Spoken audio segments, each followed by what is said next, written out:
नमस्कार दोस्तों। Paper leak मामले में राजस्थान सरकार पर लगातार सवाल उठते रहे हैं, लेकिन अब मुख्यमंत्री अशोक गहलोत के बेहद करीबी रहे आईपीएस और एसीबी के डीजी पद से रिटायर हुए बीएल सोनी ने सरकार के कामकाज पर सीधे सवाल उठाए हैं। बीएल सोनी का ये कहना है कि सरकार और सिस्टम के साथ कभी काम करने वाली बड़ी मछलियों पर कभी कार्रवाई होती नहीं है और जो सरकार की करीब रहने वाली जो बड़ी मछलियां हैं उन पर कार्रवाई करने के लिए अभियोजन स्वीकृति मिलती नहीं है। छोटे छोटे लोग तो पकड़े जाते हैं, लेकिन बड़ी मछलियां हमेशा पकड़ से बाहर रहती हैं।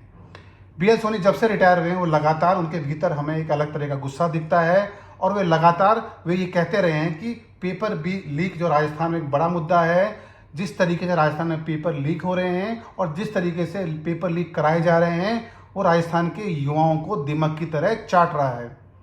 बीएल सोनी कहते हैं कि जब उनके सहयोगी दूसरे राज्यों में जो काम करते हैं उनसे ये पूछते हैं कि नाथी का बाड़ा क्या होता है, सांचौर की पाठशाला क्या होती है, तो वो जवाब देने की स्थिति में रहते नहीं हैं। राजस्थान की इमेज पेपर लीक मामले में लगातार खराब हो रही है और बीएल सोनी का ये कहना है कि अगर हमने इस चुनौती को स्वीकार नहीं किया और इस पूरे सिस्टम को, इस पूरे नेटवर्क को खत्म नहीं किया तो राजस्थान के युवाओं का भविष्य हमेशा खतरे में रहेगा।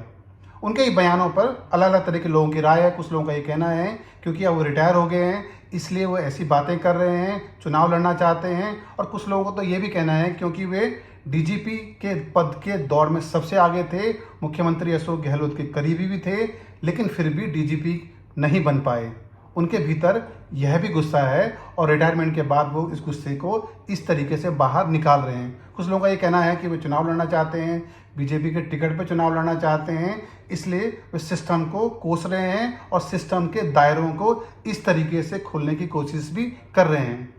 लेकिन हम सभी जानते हैं कि एसीबी के पद पर रहते हुए बीएल सोनी ने कई बड़ी कार्रवाइयाँ की हैं, भ्रष्टाचार के कई बड़े मामलों को खोला है, कई बड़े अफसरों को पकड़ा है और उनके टाइम पे भ्रष्टाचार की काफ़ी बड़ी कार्रवाइयाँ राजस्थान में हुई थी। अब देखना यह है कि क्या वे अब रिटायरमेंट के बाद कोई नई सियासी पारी शुरू करना चाहते हैं, और जिस तरीके से इन दिनों वो बयान दे रहे हैं, इन बयानों का इस्तेमाल आने वाले चुनाव में बीजेपी किस तरीके से करती है, यह भी देखना दिलचस्प होगा।